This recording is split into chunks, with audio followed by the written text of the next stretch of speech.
Did you hear about the Black Hat Asia Hacker Conference that was held this past May in Singapore? No?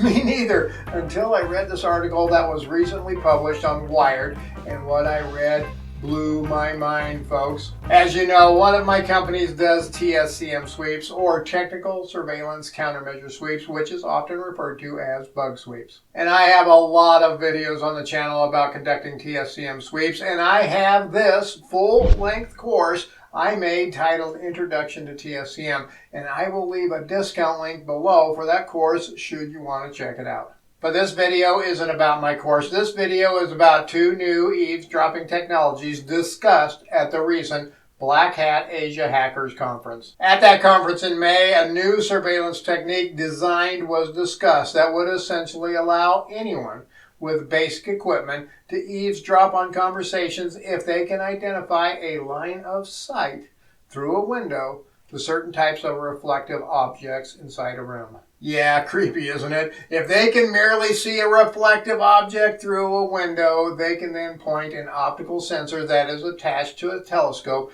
at one of those shiny objects and listen in on the conversations inside the room. Researchers tested their techniques utilizing various items such as an aluminum trash can, and they could detect visible vibrations on those object surfaces that allowed the researchers to derive sound and essentially listen to speech inside the room. Now, this shouldn't be confused with older technologies that also watched objects for small vibrations that allowed, in some cases, remote listening of a target. This newer technology has far greater range and can recognize lower volume conversations. The researchers stated, "We can recover speech from lightweight, shiny objects placed in proximity to an individual who is speaking by analyzing the light reflected from them.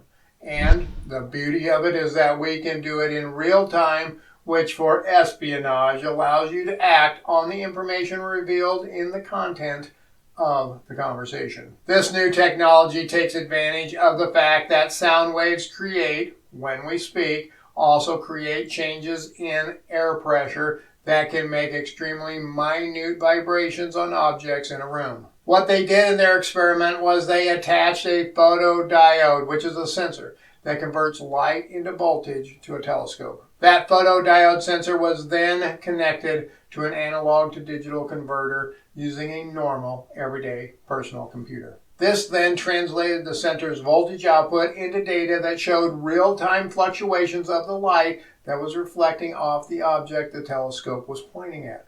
Then voila, they could then use those tiny light changes and translate it when someone is speaking, allowing them to reconstruct the words the person was speaking. Now, one of the things we have always in the past told clients if they are worried about conventional audio vibration techniques compromising their space is to hang blinds in the window. And for the most part, this is probably still good advice. Blinds, especially ones made of metal materials, can block RF signals, visual lines of sight, and deter sound vibrations off the window. But these researchers, they discovered that it worked with many items, a trash can, a smartphone, and yes, they even got clear recordings when they used Venetian blinds. Yep, if you are close enough to those window blinds, they will reflect the audio vibrations when you are speaking. Now, where did this technology come from anyway? What in the world made anyone decide to explore these exploits? Well, folks, it goes all the way back to 1945. I cover this a bit in my full course, Introduction to TSCM.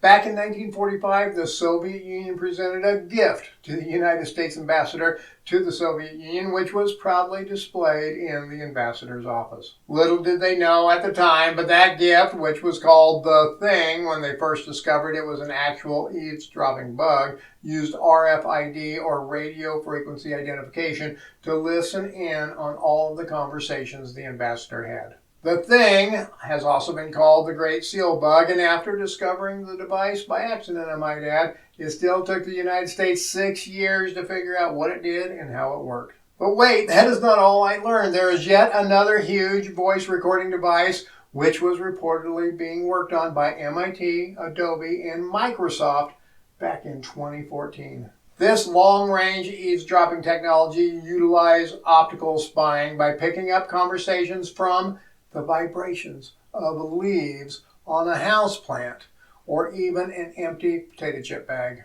This involves what is referred to as a visual microphone, which detects and reconstructs voice vibrations from those types of items and can be done at a great distance, but still requires line of sight. The experiments and technologies discussed thus far required the subject to be fairly close, 10 or fewer inches from the device the audio reflections were being taken off of, and they had to be speaking at 75 decibels or louder.